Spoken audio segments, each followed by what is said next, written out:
Revision everything में एक बार फिर से आप लोगों का बहुत बहुत स्वागत है। तो कैसे आप लोग? आई होप आप सब बहुत ही अच्छे होंगे।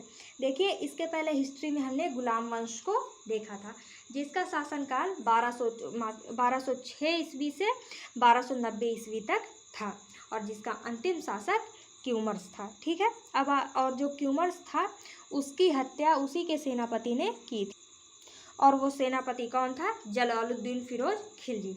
तो जब उसने क्यूमर्स की हत्या कर दी, उसके बाद गुलाम वंश के ही स्थान पर इसने खिलजी वंश की स्थापना की। तो जो खिलजी वंश था, इसके संस्थापक कौन था? जलालुद्दीन फिरोज खिलजी। ठीक है। खिलजी वंश का संस्थापक जलालुद्दीन फिरोज खिलजी था। संस्थापक तो आप लोग अच्छे से याद ही कर लीजिएगा, चाहे वो प्राचीन काल के हो, चाहे ये प्रेजेंट में जो अभी हम पढ़ा रहे हैं सल्तनत काल, इसके हो, क्योंकि ये खुदरा खुदरा क्वेश्चन है जो पूछ लिया जाता है एग्जाम में, है ना। इन्होंने जनता की इच्छाओं के अनुरूप ही शासन किया। यह एक उदारवादी शासक था। इसने दक्षिण भारत विजय के लिए अपने भतीजे, जो इसका भतीजा के साथ साथ दामाद भी था, अलाउद्दीन खिलजी, उसको भेजा। अलाउद्दीन खिलजी ने दक्षिण भारत को जीतकर वहाँ से बहुत अधिक धन लूटा। ठीक है। जलालुद्दीन ने जब इससे धन का हिसाब मांगा तो इसने उसकी हत्या कर दी। देख लीजिए भाई, संस्थापक की ही हत्या हो गई, उसी के दामाद और भतीजे ने उसकी हत्या कर दी। किसने? अलाउद्दीन खिलजी ने। तो अब खिलजी वंश का अगला शासक हुआ अलाउद्दीन खिलजी। तो अब पढ़ते हैं हम अलाउद्दीन खिलजी के बारे में, और ये खिलजी वंश का मेन है, क्योंकि खिलजी वंश ज़्यादा समय तक रहा नहीं, और उस वंश में ये अलाउद्दीन खिलजी ही सबसे मेन है। ठीक है। अब पढ़ते हैं अलाउद्दीन खिलजी के बारे में। देखिए, इसके बचपन का नाम अली और गुरशप था। ये एक में ही हो गया है, लेकिन ये अली और गुरशप अलग अलग है, यानी कि ये दोनों ही इसके नाम है। ठीक है। यह फिरोज खिलजी का भतीजा या दामाद था। इसको तो हमने अभी ही आपको बताया है ना। इसने सिकंदर की भांति विश्व विजय अभियान चलाया, अतः इसे द्वितीय सिकंदर या सिकंदरे सानी कहते हैं। तो ये भी याद रखिएगा कि सिकंदरे सानी की उपाधि किसने धारण की? तो वो है अलाउद्दीन खिलजी ने। ठीक है।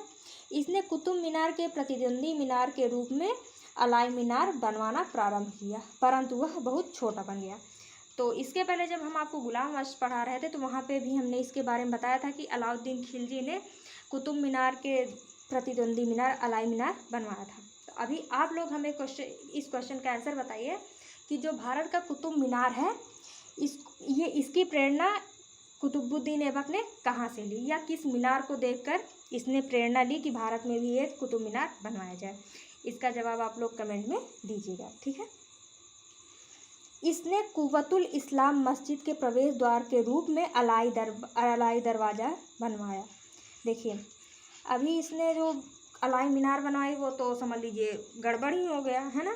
तो इसने अब कुव्वतुल इस्लाम मस्जिद जो थी उसको इसने बनवाने की हिम्मत नहीं की, बल्कि उसी मस्जिद के आगे एक दरवाज़ा बना दिया, जिसका नाम अलाई दरवाज़ा रखा। ठीक है।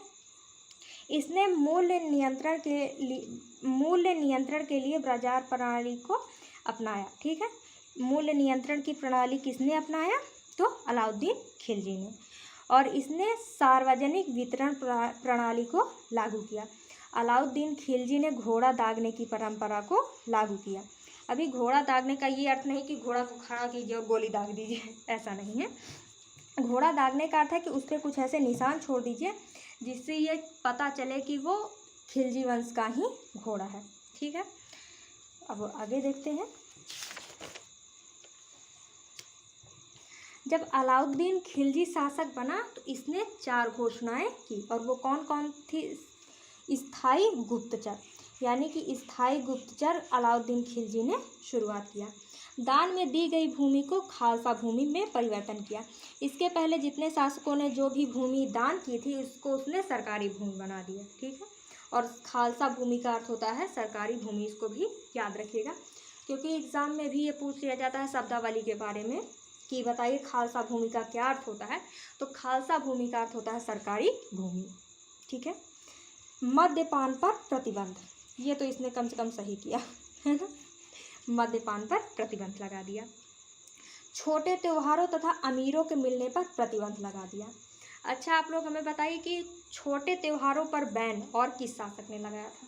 आप लोगों को याद है?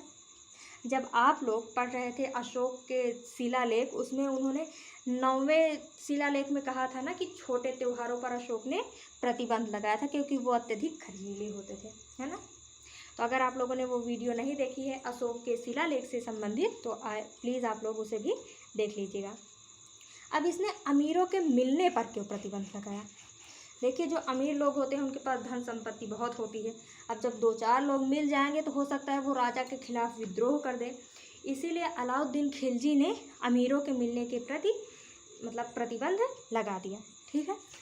इसके समय 4 प्रकार के प्रमुख 6 प्रकार के प्रमुख कर थे। ऊपर गलती से 4 हो गया, लेकिन ये 6 प्रकार के प्रमुख कर थे। एक तो है जजिया, जिसके बारे में हमने आपको पहले ही बताया, मोहम्मद बिन तुगलक ने ही शुरू कर दिया था जजिया कर, है ना। फिर उसके बाद ज़कात, यह मुसलमानों की आय पर लिया जाता था। फिर है खराज, जो कि भू राजस्व से संबंधित था। ठीक है। फिर है खुम्स, यह सैनिकों की लूट पर लिया जाने वाला कर था। देखिए, अगर सैनिक किसी के घर में या किसी जगह को लूट के आए हैं, ये उसको सज़ा नहीं देता था, बल्कि वो जितना भी धन लूटे हैं उसी में से ये अपना हिस्सा भी ले लेता था, जिसको खुम्स बोला जाता था। ठीक है। फिर है घरी, जो कि घर पर टैक्स दिया जाता है। फिर है चरी, जो कि चारागाह पर दिया जाता था। अब देख लेते हैं अलाउद्दीन खिलजी के विभाग। देखिए, दीवान ए रियासत, यह बाजार पर नियंत्रण रखता था। देखिए, बाजार पर नियंत्रण के लिए तो ये पहले ही प्रणाली ला चुका था, लेकिन उस पर नियंत्रण के लिए दीवान ए रियासत नाम का विभाग इसने बनवाया था। फिर है दीवान ए आरिद, जो सैन्य विभाग था। फिर है दीवान ए वजारत, जो प्रधानमंत्री या वजीर के अंतर्गत आता था। फिर दीवान ए इंसा, जो पत्राचार विभाग था और उसके अलावा शाही आदेशों को पालन करवाने वाला भी था यही। ठीक है। फिर है मोन हियान, जो कि गुप्तचर व्यवस्था से संबंधित विभाग था। ठीक है। तो आई होप कि आपको इतना समझ में आया होगा। अब अगले वीडियो में हम देखेंगे अलाउद्दीन खिलजी के सैन्य अभियान और उसके सेनापति के बारे में और उसके द्वारा किए गए और सारे कामों के बारे में। तो आई होप कि आपको अलाउद्दीन खिलजी के बारे में या खिलजी वंश के बारे में इतना समझ में आया होगा। तो मिलते हैं नेक्स्ट वीडियो में। Thank you.